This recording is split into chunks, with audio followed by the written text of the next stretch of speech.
What's up guys, my name is Ace, and today we're finally going to talk about bullet penetration as well as the FMJ attachment and the new armored division in CoD WW2. There's a ton of stuff that goes into this, a lot to cover. I'm going to try to find the right balance here between covering the topic thoroughly and not having an extremely boring and tedious video for you guys. So I'm not going to go into the most extreme detail that I possibly could, but at the same time I am going to do my best to try and cover all the bases here. So first up, let's explain how bullet penetration works in Call of Duty. The first thing to know is each weapon in the game falls into a certain category of weapon penetration. LMGs and sniper rifles tend to have high penetration. Most rifles and many of the SMGs tend to have medium penetration. Typically, some of the SMGs as well as the pistols will have low penetration.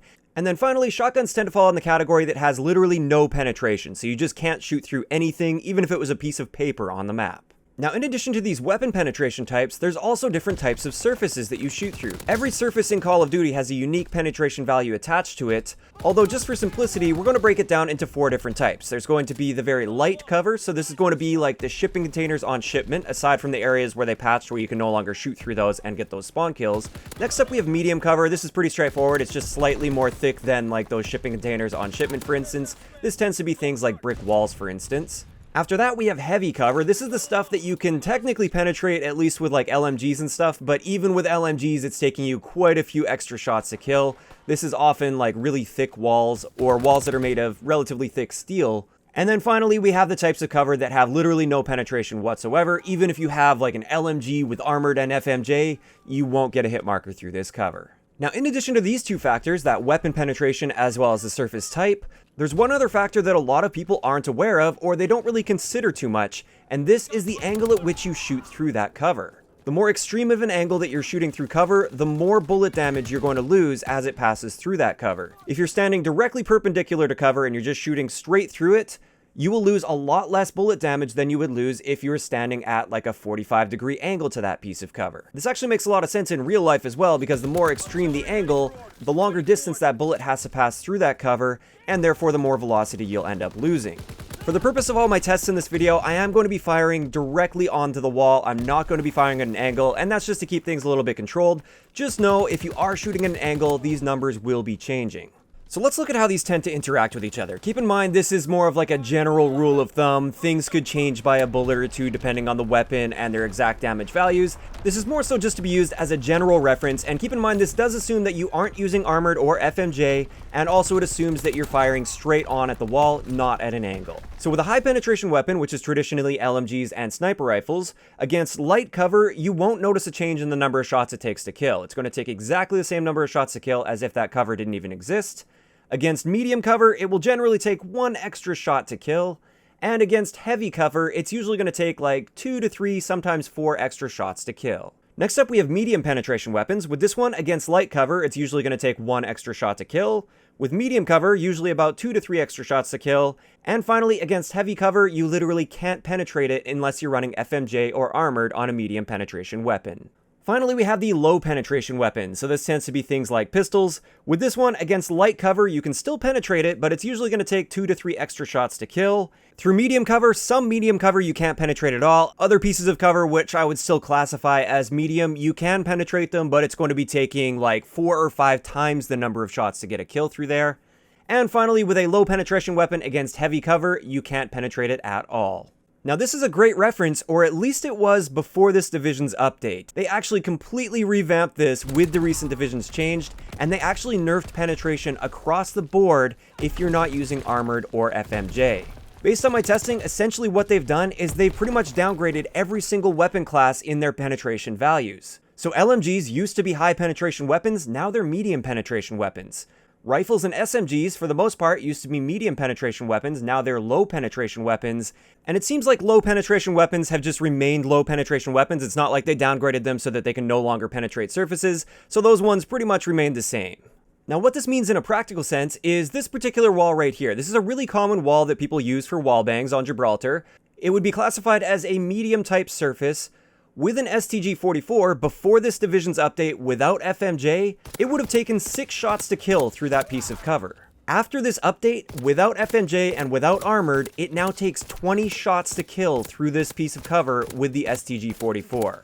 Similarly, on this same exact spot with an MG42, which is an LMG, before this division's update, it would have taken 5 shots to kill. Now it takes 9 shots to kill unless you have armored or FMJ. So this goes to show just how massive this change was to our penetration values, and they didn't really tell us about this either. They basically just included armored as a penetration division, and they didn't mention the fact that they've nerfed overall penetration values across the board. Now, before this division's update, what FMJ did is it essentially upgraded the penetration value. So if you were using a rifle, for instance, it would behave more like an LMG while shooting through cover if you had FMJ on there. After this division's update, we now have 2 different things that will reduce the amount of damage you lose through cover. Keep in mind, neither of them actually increase your damage like those little stat bars tell you. Don't listen to those stat bars, by the way. They're almost always completely inaccurate. But after this update, armored as well as FMJ will reduce the amount of damage that you lose as you shoot through cover against your enemies. Based on my testing, keeping in mind that I haven't seen any hard stats for this, I've just done some very thorough testing on my own here, it appears armored and FMJ are equals when it comes to shooting through cover, so it doesn't really matter which one you use, and with both of them, they basically take the weapon back to its pre-patch value. So for example, that same brick wall on Gibraltar with the STG-44, if you're using it with either armored or FMJ, it will once again only take 6 shots to kill through that piece of cover, rather than 20 shots to kill without armored or FMJ. Now for the big question, and this is one I've been getting asked a lot, do they stack? Can you use armored with FMJ, and will it make it so you lose very, very little amount of damage through cover?